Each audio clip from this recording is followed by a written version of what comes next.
Hello, my friend, Angela here. Today's episode is a re-release and I brought it back on purpose. Every Friday this fall, I'm bringing you a bonus episode from the Unlimited Life series. These are handpicked re-releases of some of the most powerful episodes from the Addiction Unlimited archives. Hey, everybody. Welcome to the Addiction Unlimited podcast, where you get to learn everything you want to know about addiction and recovery. I'm your host, Angela Pugh, co-founder of Kansas City Recovery, life coach, and recovering alcoholic. To learn more about me, you can listen to episode 0 on your podcast app or find us on the web at addictionunlimited.com. Hey, everybody. Thank you for hanging out with me today and listening to the pod. I'm your coach, Angela Pugh, helping you get that sober life you want. So your struggle is changing your thinking, loving yourself. You feel like you're never enough. It's a daily struggle, not only to eliminate alcohol from your life, but to learn how to think in a way that's more supportive and positive. In one of our online recovery meetings the other day, one of our members said she knows whatever her first thought is, it's usually wrong. She said she's just come to terms with the fact that when she recognizes her first thought in a situation, she automatically does the opposite. And I know I chuckle, but you guys, it's so true. And I was exactly the same way. So this so resonated with me when she started talking about it. You've heard me tell the story of my early sobriety when someone approached me at a meeting and invited me to a girls' dinner, right, with several ladies from AA. I was literally like 2 weeks sober and scared to death. I may have only been 1 week sober. No, I think I was 2 weeks sober, but it was my first week going to AA because my first week really sober, remember I had a car accident, so my whole face and head was all busted up. So my first week sober, I was just resting at my house. I couldn't really drive and do those kind of things. So my first AA meeting, I was already 7 days sober. So I think that's where I get confused in my head. So I was probably 2 weeks sober, but it was my first week in AA. Anyway, I don't know why I just had to go through all that, but just so you guys know, because you need to know every detail. So you've heard me tell the story. She approached me, asked me to go to dinner. And remember, I'm an introvert anyway, and I was new, so my anxiety was unbearable. And the only places I wanted to be were home or at my AA group. I didn't want to go anywhere else for a long time because those were my safe places. And I was pretty freaked out. I know I don't talk about this too much, but I was pretty freaked out after my car accident. I was really freaked out about the whole thing. I had crazy anxiety and fear.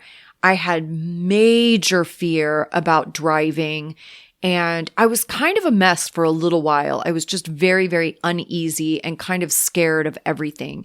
Probably just shock and trauma and all of that stuff, right? So she invites me to this dinner. I don't know anyone, and the committee immediately says, hell no, we're not doing that. and as soon as I heard the committee in my head say, hell no, I immediately knew I had to do it. So I looked at her and I said, yeah, I'd love to. I went that evening to the restaurant. I sat in my car and cried for probably 15 minutes before I went inside. My anxiety was out of control, but I knew I had to muster the courage to go inside. So even though my anxiety was crazy and the committee was begging to leave and giving me every rationalization in the world as to why it was okay for me to leave, I knew I had to do it.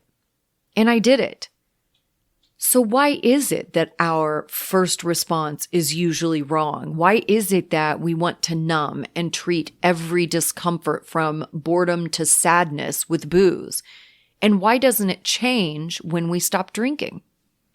You know drinking is the problem, so why doesn't everything become super simple when you stop? It's your thinking. When we're compulsive and impulsive and unhealthy and codependent and insecure, and those are the things we are when we have substance issues, we are all of that. And when we function from those places, we make decisions for all the wrong reasons. Are you with me? We function from a place of instant gratification instead of doing what is best in the long run. We want what feels good now rather than what is actually good. Our motives are off. Most of us spent years living like that, training our brains to make decisions in a certain way, choose the date because the attention feels really good right now, even if you know that isn't the type of person you want to be with long term.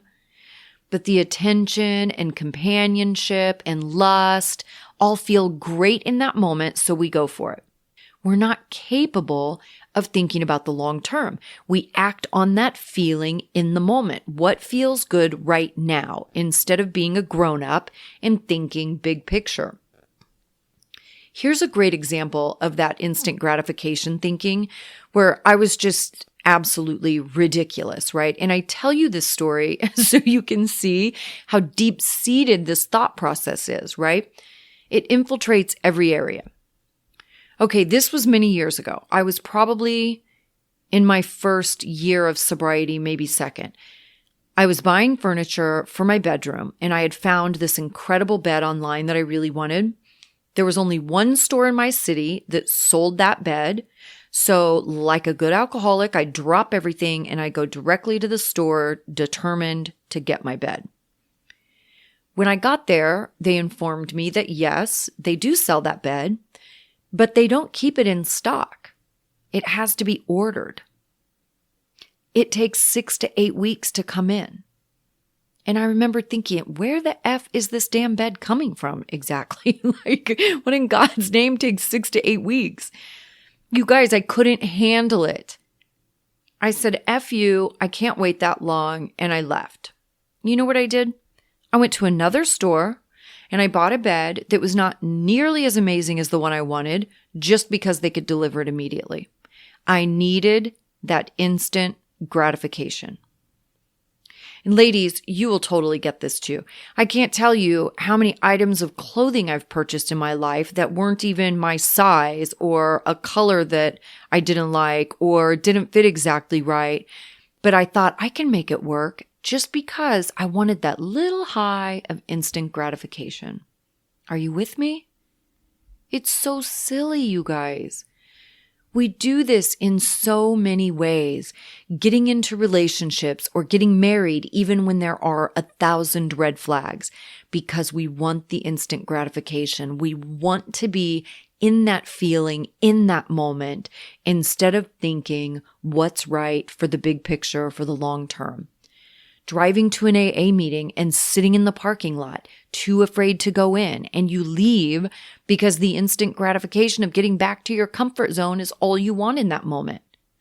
Or avoiding a tough conversation with your kids or boss or partner because you don't want them to be upset with you or have a fight. The instant gratification of feeling good and safe and getting along is more important than having a crappy and difficult conversation. Then you end up keeping everything inside, not advocating for yourself, not telling your kids or partner or boss what you need. Then you're miserable. Then you get resentful and want to blame them for all your problems. Enough, my friends, enough. Or how about that yummy food or dessert we love to partake in so often, instant gratification, because you know you don't feel great after you have it. If I'm having too many sweet treats in a week, I do not feel good about it because I know I'm being impulsive and compulsive.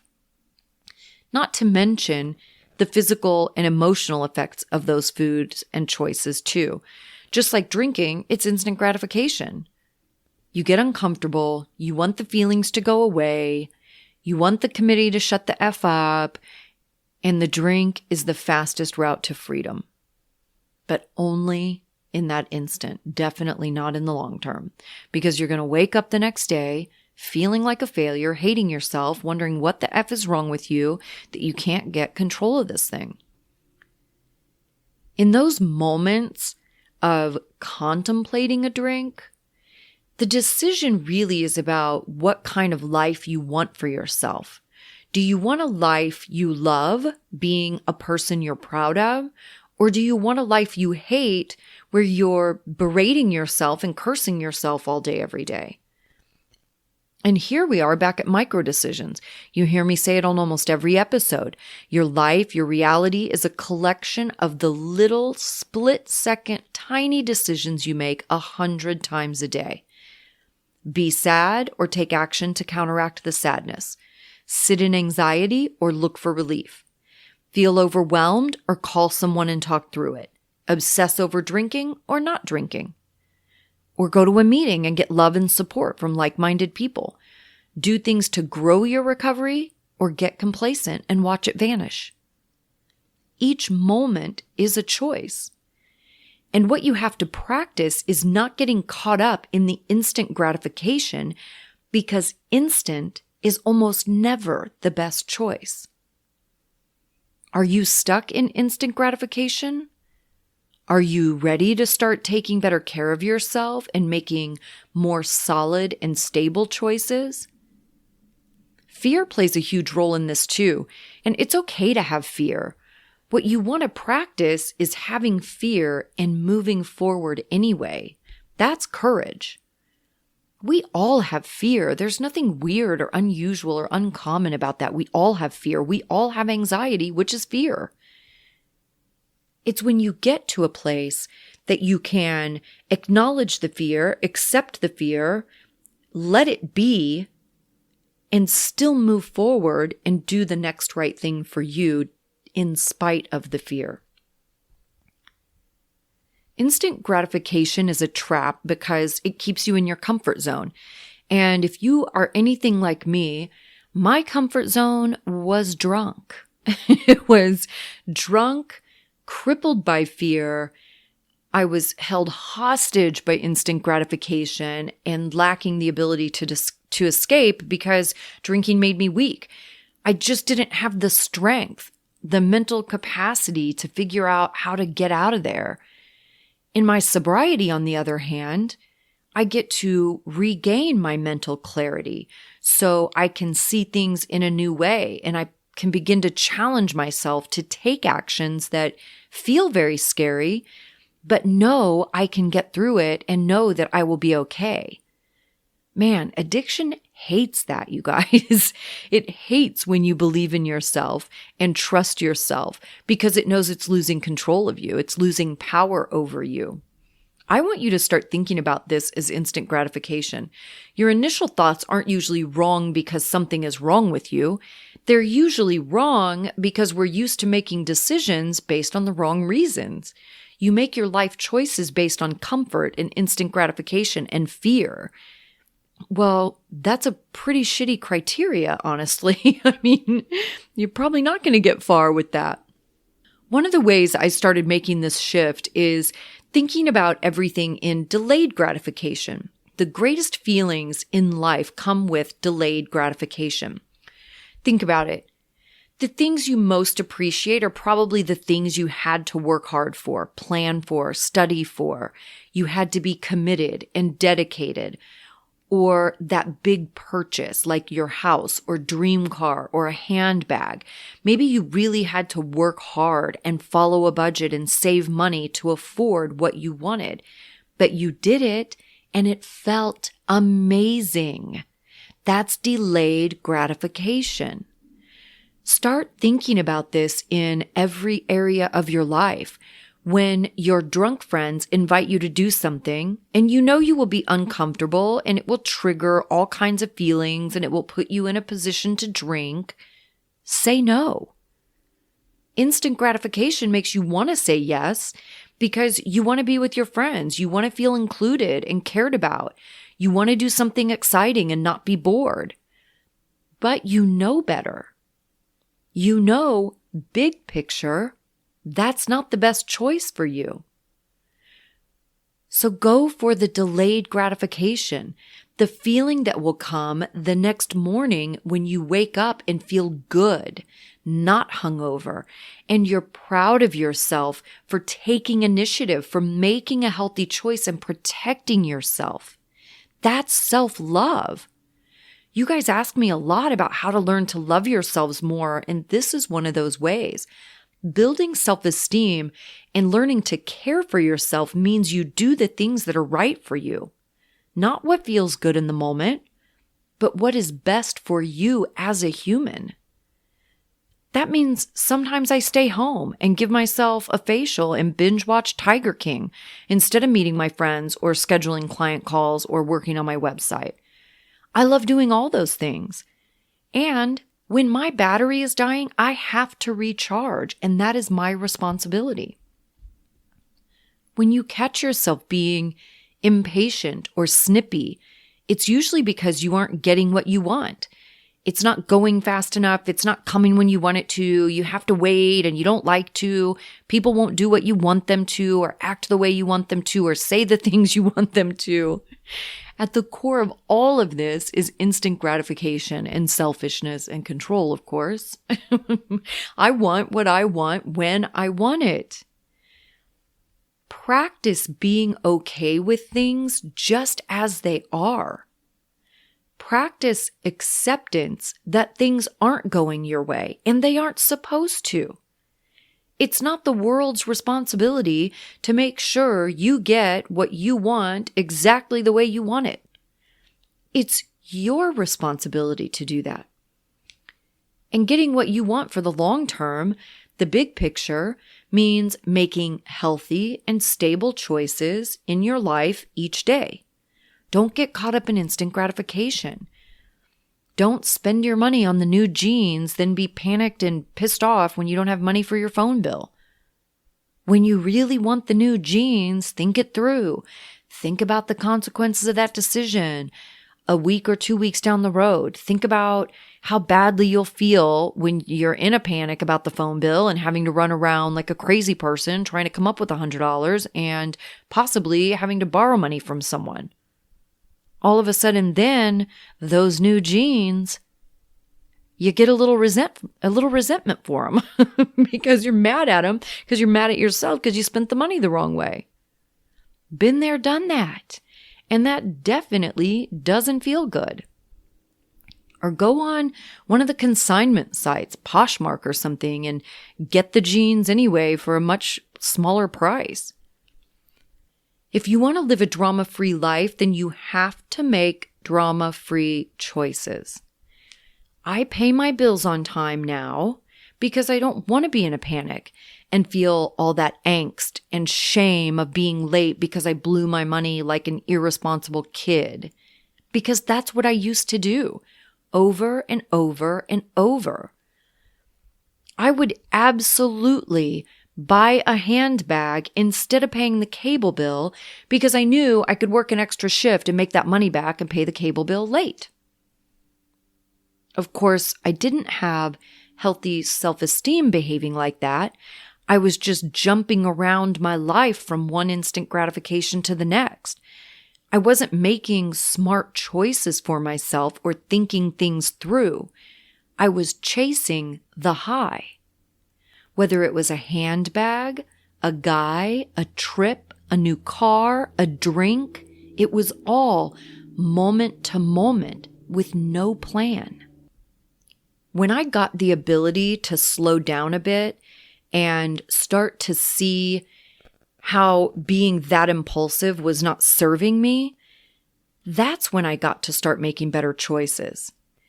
That's when I could see that the guys I liked were not the healthiest choice for me, even though all that fun and lust and infatuation felt great.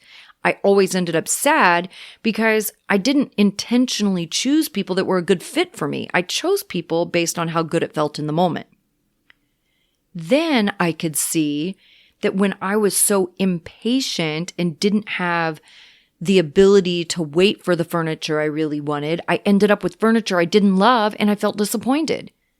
It would have been way better if I would have waited the 6 weeks and had what I wanted, so every time I walked in the room, I felt proud and happy and grateful. Instead, I was a little pissed off every time I saw it because it was just a reminder that it wasn't what I really wanted. It's so ridiculous when you think about it. I started to see the value in paying the bills on time because I got to live without the stress and embarrassment of being irresponsible. Let me tell you something. Bill collectors destroy my serenity. And I've had a few times in my life where things were incredibly difficult financially.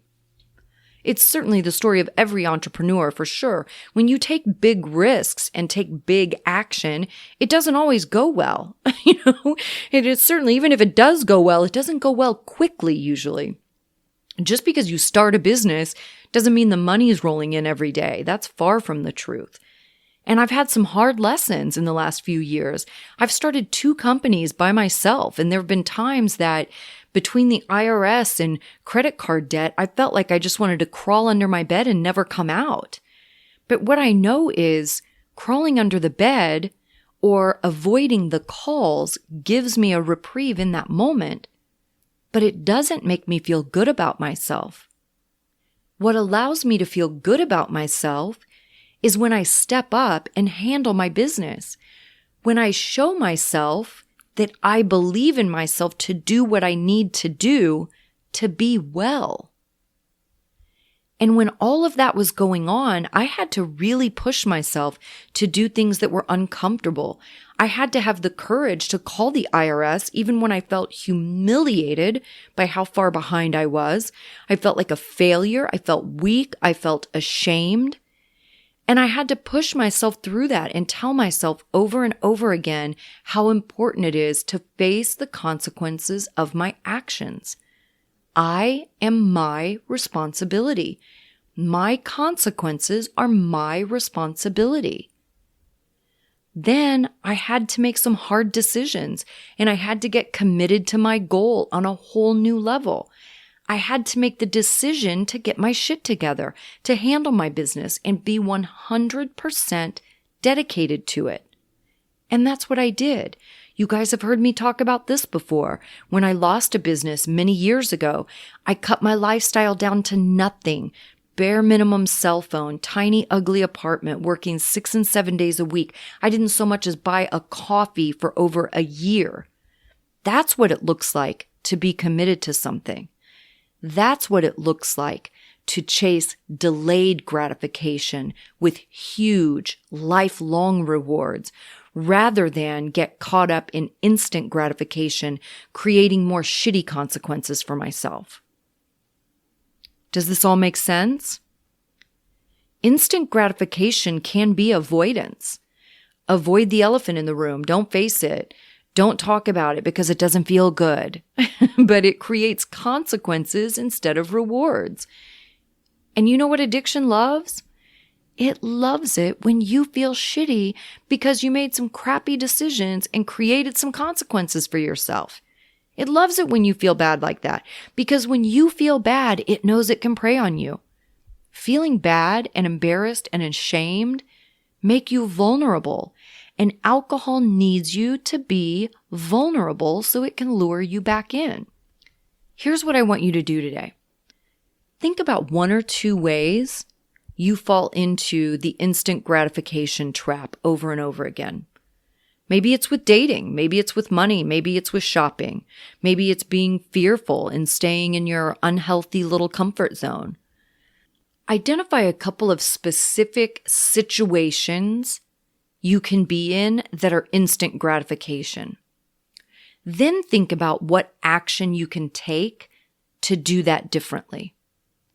Think through that moment when your friends are on the phone inviting you out. Think about how you can make a different, healthier choice. Think about what you would say to someone else or what you would say to yourself, depending on what your situation is. Think through every detail of doing it differently. Think about the rewards of making healthy choices and how good you will feel. Think about the smile on your face when you get up the next morning, knowing you made a kick-ass decision that was the best decision for you. Think about how strong you feel when you protect yourself, speak up for yourself, protect your sobriety. Then go do that. Make a commitment to do That, be 100% committed to your decision. Are you with me? I think you are. Think about what it looks like how I just broke down that situation when I had all that debt to repay, right? Cutting my lifestyle down to nothing. What are some commitments you can make to be that committed to your sobriety? What does that look like for you? Does that mean sometimes you need to stay home? Like me, the only two places I wanted to go when I was new, the only two places I was okay being was home or at my meeting. I guess I was okay at work too. I was pretty comfortable at work because that was a very safe place for me. They were all regulars. It was like an extended family. They celebrated my sobriety with me. So I guess I felt okay there too. I just wasn't there very much. I only worked a few days a week. But I knew to protect my sobriety, I just needed to have a few places to go. And you heard Amory talk about this on the episode a couple of weeks ago. And she talked about the same kind of thing where she didn't go anywhere, right? Like she was so protective of her sobriety. She didn't go anywhere. She went to work and she went home. And she built in an extra shower each day at the end of the evening, right? To have a little reprieve from kids and making dinner and being home and doing the family and mom thing. She would go take a shower to have a few minutes to recenter, get her anxiety in check. That's what you have to do. Put together some sort of little plan for yourself that proves your commitment to your recovery. Does that mean not going and hanging out with some people right now, not going to certain places? This can be even friends that you talk to, right? Put it in that perspective. It could even be a meeting you go to. If there's a particular meeting you go to where there's somebody that makes you uncomfortable or somebody hit on you or whatever the case may be and you don't want to go there, don't go there. Make a commitment to finding a new place to go. But find a new place. Don't just remove the healthy aspect of a meeting, just remove it and don't replace it. You have to replace it with something else healthy. But that's what I want you to think about. How can you be more committed to your sobriety? And what does that look like? What sacrifices are you willing to make to protect yourself and protect your sobriety? Thank you so much, you guys, for another great week. Thank you for all your enthusiasm, your kind words. Thank you for supporting one another and being active in the comments and the Facebook group. I think, honestly, we have the most powerful and amazing community of anyone out there. And I'm super proud of all of us and grateful that I get to engage with you guys and I get to meet you in real life in our online meetings. That's been really fun. If you love this episode, please take a whole 20 seconds and share it with someone. All right, I'll put all the links in the show notes. I love you guys. I hope you are having a fantastic day, and I'll see you next week. You've reached the end of another great episode of the Addiction Unlimited podcast. Candid and honest conversation about addiction and recovery. Be sure to visit us at drinking.It to join the conversation and access show notes and links to everything we talked about. Love this episode? Please take 30 seconds to subscribe, rate, and review on iTunes to help us improve and give you the information you want. Thanks for listening. See you next week.